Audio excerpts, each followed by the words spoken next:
Marion Suge Knight has been sentenced to 28 years in prison for injuring one man and killing another when he hit them with his truck 4 years ago on the set of the movie Straight Outta Compton. The former rap mogul, 53, stood and gave the court a long, cold stare as he received the sentence on Thursday in Los Angeles.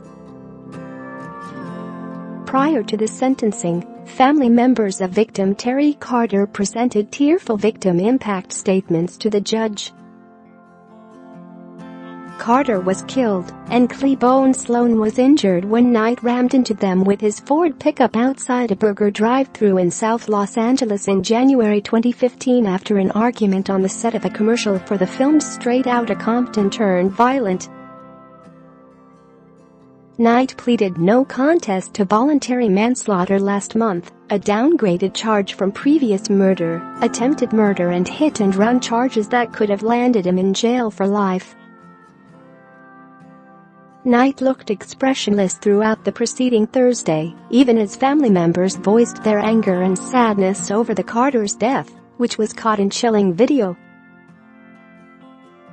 Carter's niece told the court through tears, "Knight never got out of the car to see if my uncle was okay. This has to be in my family forever. Nothing will be the same. Not even an apology. Condolences have been made to my family."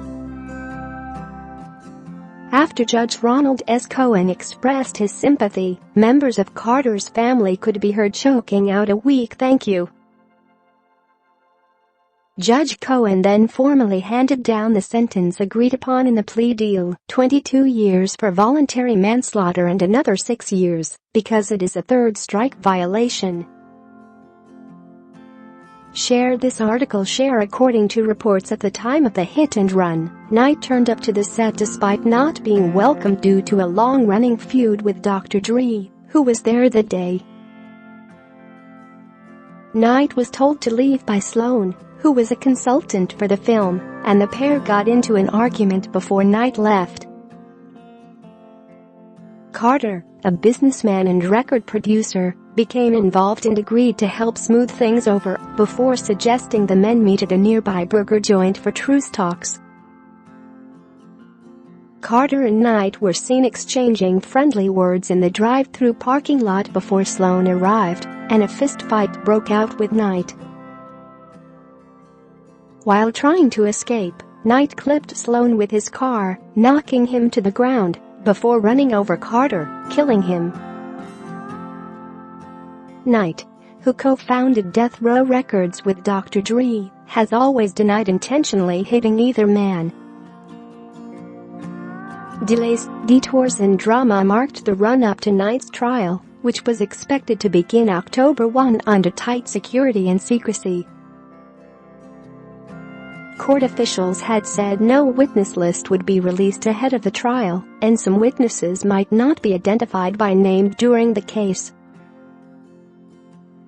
Knight collapsed during one court hearing. 2 of his former attorneys were indicted on witness tampering charges, and his fiancée pleaded no contest to selling video of Knight hitting the 2 men with his truck. His attorney Albert Deblink Jr., appointed by the court 5 months ago, was his 16th, and Knight tried to fire him and get yet another lawyer just a day before the deal was reached. Deblink declined comment Thursday. While awaiting trial, Knight was also accused of threatening Straight Outta Compton director F. Gary Gray. Warner Bros. Privacy policy. Knight would frequently, against the advice of Cohen and his attorneys, speak extensively during hearings, complaining about jail conditions, his attorneys and his health issues. While Cohen read legal language about the plea and told Knight he was subject to deportation if he was not a citizen, Knight said, "ICE is coming to get me," to a smattering of laughs including from the judge. The 53-year-old was a key player in the gangster rap scene that flourished in the 1990s, and his label once listed Drive,